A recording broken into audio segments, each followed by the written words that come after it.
Hey, welcome into another episode of This is the Bet. We have just kind of like an early game preview for the Utah Utes going to Corvallis, take on Oregon State and the Beavers.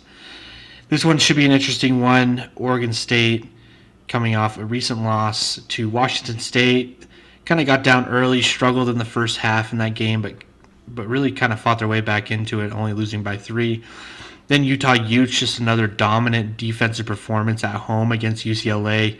7 sacks, just holding Dante Moore to almost nothing, and just really showing that defensive line, their linebacker group, throwing in some blitzes, they can really just get it done defensively. Now, the first kind of big point I want to get into is Cam Rising. Will he play? This game is Friday.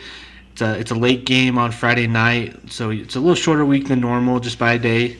But Cam Rising did dress up and warmed up in the uniform and then changed to his street clothes, kind of just for showmanship. And Nate Johnson ended up getting the start. So this game, Oregon State, as you can see here, they're favored by 3. And yeah, we'll see what they can do. So with Cam Rising, if he plays this game, this line actually will probably change if he's announced as a starter. I haven't heard as of right now if he's going to play. So if you know anything about Cam Rising, go ahead and comment below. I'm going to assume that he does play this game. He did warm up. And so if Cam Rising plays, I see their defense keeping him in it in the first half, because Utah's defense is just dominant. They get pressure on the quarterback, 14 sacks on the season, holding opponents to just low yardage. On the other hand, you do have an Oregon State offense that really runs the ball well. I want to pull this up real quick. So yeah, you can see here, Martinez, 432 yards on the season. Just going to team stats, they're averaging 224 yards rushing per game and 234 yards passing. This is for Oregon State. So pretty balanced offense here. Utah as well, 165 on the ground, but only 157 through the air. Utah has played some tougher opponents, though. Baylor, who's a pretty good defensive team.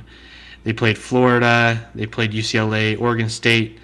They played Washington State, but they also played a few easy schools here, San Diego State, California Davis, and then San Jose State. So, I mean, three California schools they have wins against.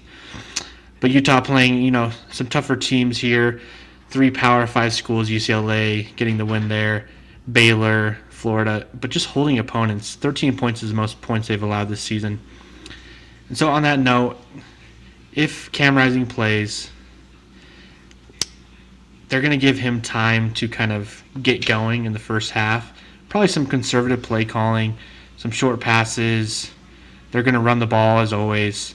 And I can see Cam Rising kind of being the X factor in this game if he plays, and allowing Utah to win on the road. Over under 45, I see this game going under just because of Utah's defense. They've been in low-scoring games. I'm going to keep taking the under on Utah until they show something different.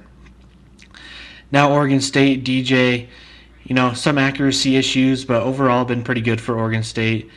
Like we showed there, passing numbers are just right up there with the rushing numbers. If the key to this game for Utah, so getting into the keys of the game for Utah is going to be, can they stop the run?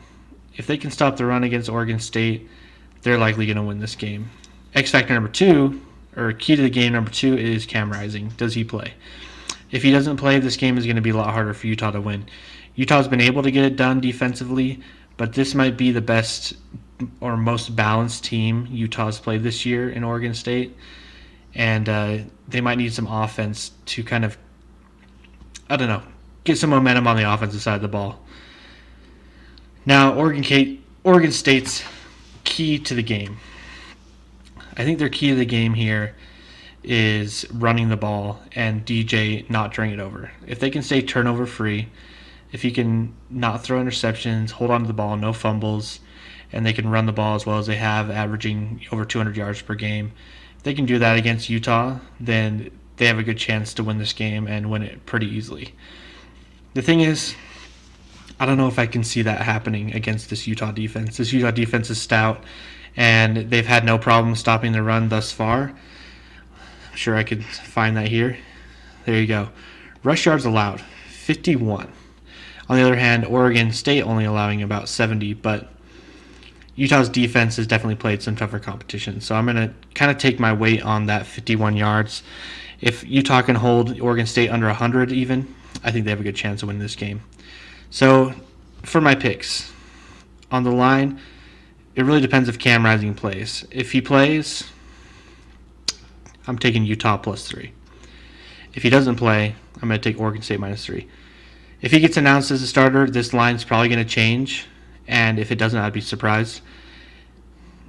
But as of right now, let's say Cam Rising doesn't play, I'm probably taking Oregon State -3, and I'm taking the under, because I'm just going to take the under on all Utah games from now on until they've shown me something different.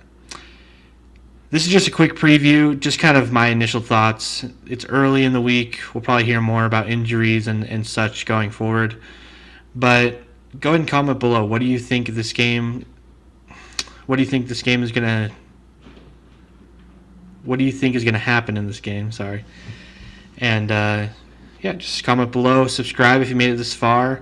Hit the like button. It means a lot. And, yeah, I'm excited for this game on Friday. Thanks.